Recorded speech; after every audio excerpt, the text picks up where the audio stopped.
Hi, it's Lisa Cuneo and welcome to my scrapbook table. This layout is part of the Scrapbooker's Journal, which is a free online magazine shared with us by Louise Turner. And this is the sketch that she shared out recently, and I decided to have a try at it.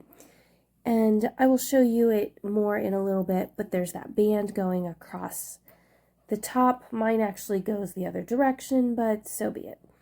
Her sketch had one square photo. I have four small photos. They're about 2.5 by 3.5. And so I'm showing you there's florals, and I'm going to add an extra picture at the bottom there. And I am using paper from Stampin' Up. It is called Everyday You and Me. And I was drawn to this watercolor print that's going to be my background. And these are the ones that I'm going to create the circles from and that band that's going across.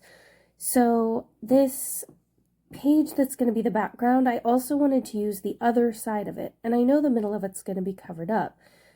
So there I'm showing you, you can't really see it, but I did some proportions there to measure the sketch and measure various pieces on it to decide, figure out how big my circles should be.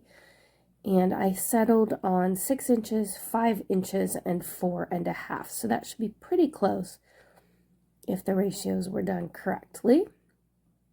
And now when you see this, when it finally goes up, it'll be a while since I've had this circle cutter, but I just got it today. And I did a video about that, purchasing this bag on Marketplace and getting this circle cutter in there. So anyway, there, my circles are all cut out. I enjoyed the new circle cutter. I'm really happy with it. I love how it works, and I love that I got a bargain. So I'm thinking about where I'm going to put the photos. I do matte them. I matte some in the same color as the blue that's the thin border around the 12 by 12 page.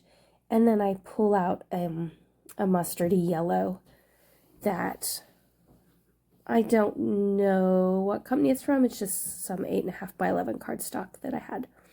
And so that's what I do in a moment. So I think when this comes back, it pauses out for a second and comes back, those will all be matted. And I'm thinking I really want to get 3 in the center, and I'm all over for quite a bit where to put everything. And then I decide, now that everything's matted, and I'm showing you there, I decide I want to ink the edges. And I usually ink in gray or brown, but that just didn't seem to fit. So I looked at my oxides and my sheet that I have where I look at colors and things, and I ended up using antique linen.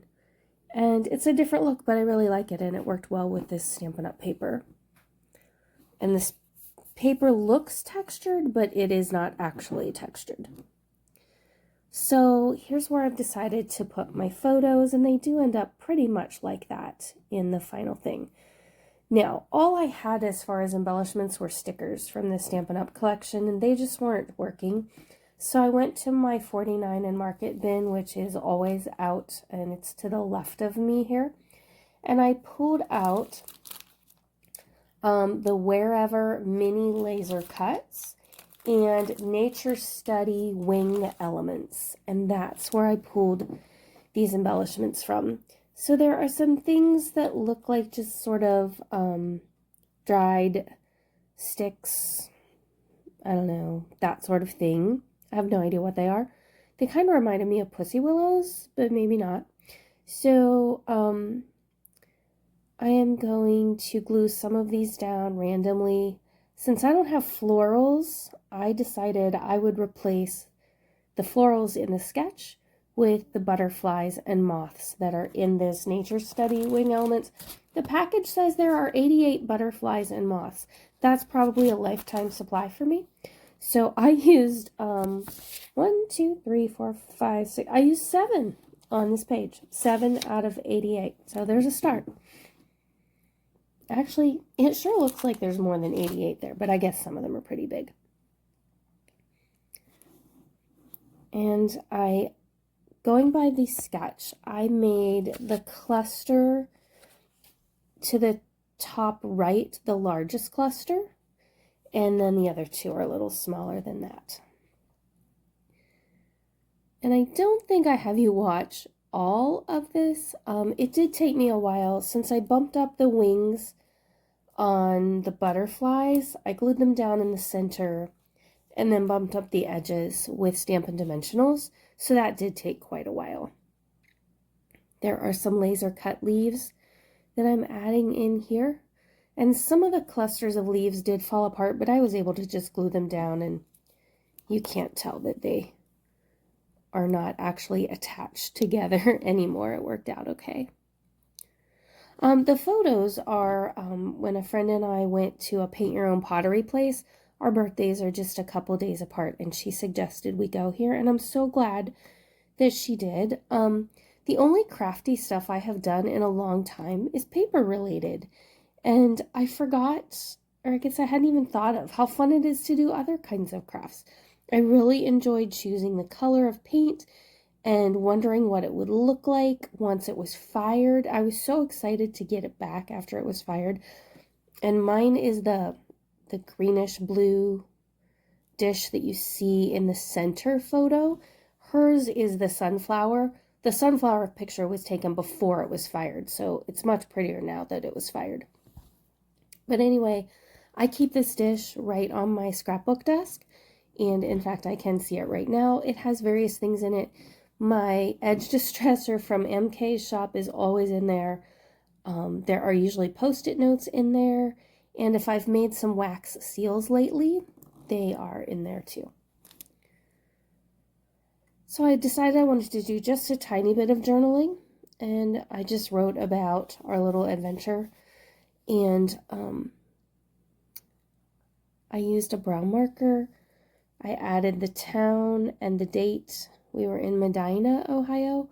Really neat little downtown, beautiful little town square. If you happen to be from Northeast Ohio and want somewhere neat to go and walk around and look in some fun little shops and have a nice lunch, that's a good place to go. I did then go and add a bow.